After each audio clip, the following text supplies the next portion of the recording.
Hey, what's up guys? So we are back to talk about Scream TV series season 2 episode 7 entitled Let the Right One In. Weird kind of episode which kind of jumps around between the characters and their storylines a lot. But if I had to give this episode a one-word description, which I'm starting to do every episode, I'm going to label this one as motives. It seems like all the characters kind of have a hidden kind of motive going on whatever they're doing, especially Eli, Miss Lang, Audrey, the killer. This episode we start off with Eli, aka Creepy Eli is what I call him. He's doing something rather strange. He's acting strange in this house. He's putting on shades, he's holding a knife, and he's fixing breakfast. I don't know. Is that supposed to be creepy? But we learn later on in the episode of what he was doing. It's called Goldilocksing. I've never heard of that term, but apparently it's a thing. Also in this episode we learned that someone was sending emails from Emma's address, and so the sheriff wants to confiscate her he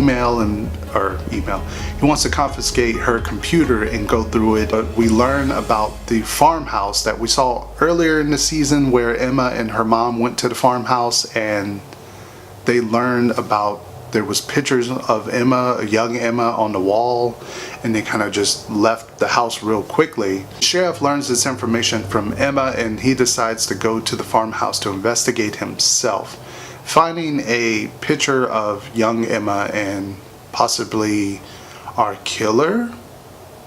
I don't really think that's the killer, because it seems like that was earlier in the season. They brought it up and then they kind of dismissed it and it was done, and we didn't hear about this character ever again. And now suddenly he's coming back up, and there's supposedly some kind of backstory between the sheriff and Emma's mom about this character. I'm sure that will come into play in the next episode. Zoe. I'm not sure what it is about Zoe, if it's just me, if it's the actress, is it the character? I don't really like her at all. Every time she's on the screen, I'm kind of rolling my eyes. It's just nothing about her that I really particularly enjoy. And especially after the first time when she kind of gave crap to Noah about the three-way kissing scene, and then she suddenly decides, oh, I like Noah. I want to get, closer to him. And so in this scene that they're sitting in the Jeep on a date, or a study date, that they're sitting in the Jeep, and she says, I missed the whole Piper thing because I was away for a month at this space camp or something. And Noah, who should have just kept his mouth shut and, suspiciously thought about her, but he's swindled by her. So he outright, confesses like, hey, the space camp goes along in October or something. To me, she kind of rambles on and throws all these kind of hidden, stuff out there. Oh, I went through something and my mom put me in therapy or something. I don't know. It speaks suspicious that why would she lie the first time? Then she got caught. Then she quickly made up something, and it didn't really kind of have any relevance to a truth. Back to Noah's place, and they're doing a podcast recording. She eyeballs, oh, there's an Audrey soundbite on the computer. And then she, distinctively sends Noah out of the room to go get her a drink. And then she plays it. And then she decides to maybe email it to herself. Who does that? I mean, talk about a lack of respect geez, you're going to be on someone else's computer. You're listening to stuff that's none of your business. And I think maybe this is possibly a clue to maybe her being the killer or one of the killers, because she's playing a soundbite and now she knows, like, oh, Noah knows this information. Could be that way, could be not. What do you think?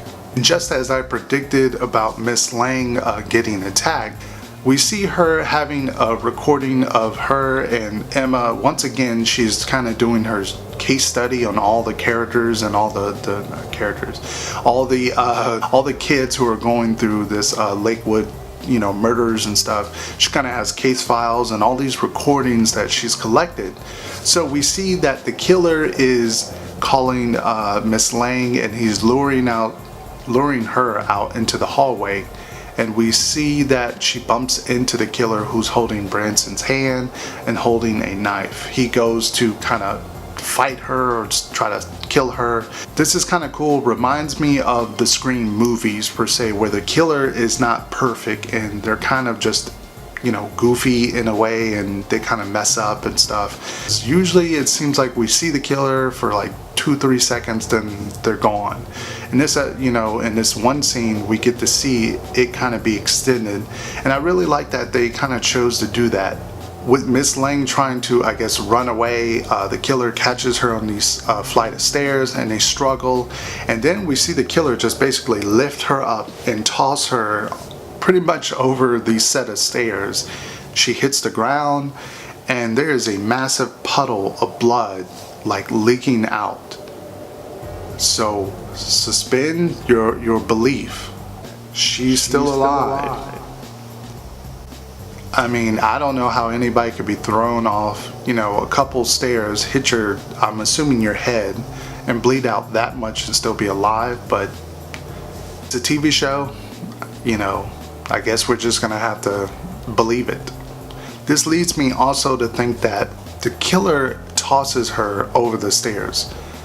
I'm guessing the killer has to have some kind of strength. It can't be some, scrawny little Eli or some younger girl who, how did she toss a grown woman over stairs? So also in this episode, we know that Eli is still trying to get with Emma. And so, Emma's having trouble in this episode. She's stressed out. And so he suggests, like, oh, let's go eat dinner at this beautiful spot. Basically a chain link fence. And they break into this house. Also, just a little bit of information. This is the same area that Jake went into right before he died, when he had a text to I guess, meet someone out at this area. So, could be suspicious. What do you think?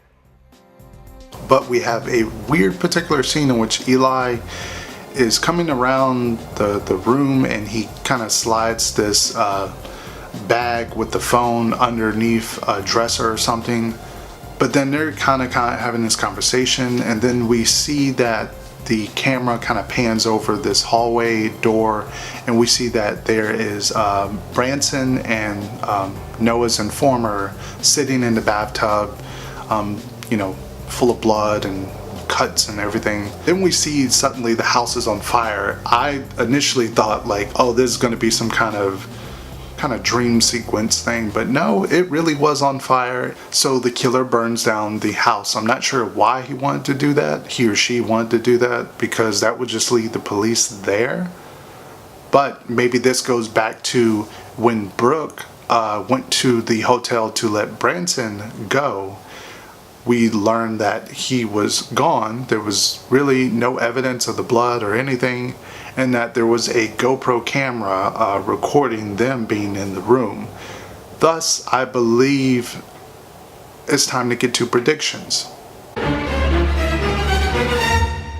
So this is my prediction for episode 8, called Village of the Damned. Noah is going to push it for Audrey to tell Emma. He's going to keep pushing this issue so much that Audrey's going to have to tell Emma at some point, or he's going to probably threaten to tell Emma himself. Audrey wakes up to a nice surprise, 12 dead, but who is the 12th dead? Or does it have a new meaning? Does the 12th person Audrey? What do you guys think?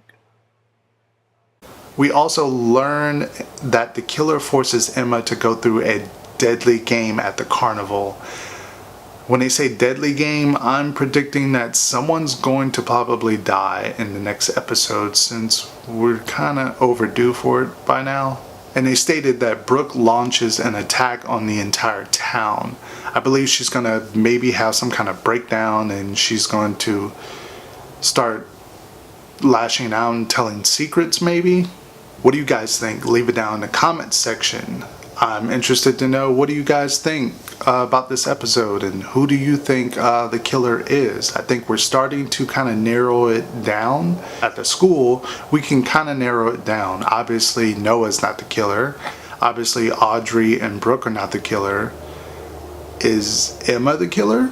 Was she with Eli during this time or not? And where was Karen? We saw him maybe 2 times during this whole episode.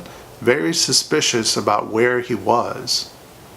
Could he have been the killer? Could the sheriff's son be the killer? Because he was also missing in this episode. Rather strange, don't you think? Thank you guys for watching. Make sure to give this video a thumbs up, and please subscribe if you haven't already for more episodes to be reviewed and more videos on the way. Thank you guys for watching, and until next time, peace. Yeah, I don't know why you're still here. Are you looking for bloopers? Alright, let's roll to it.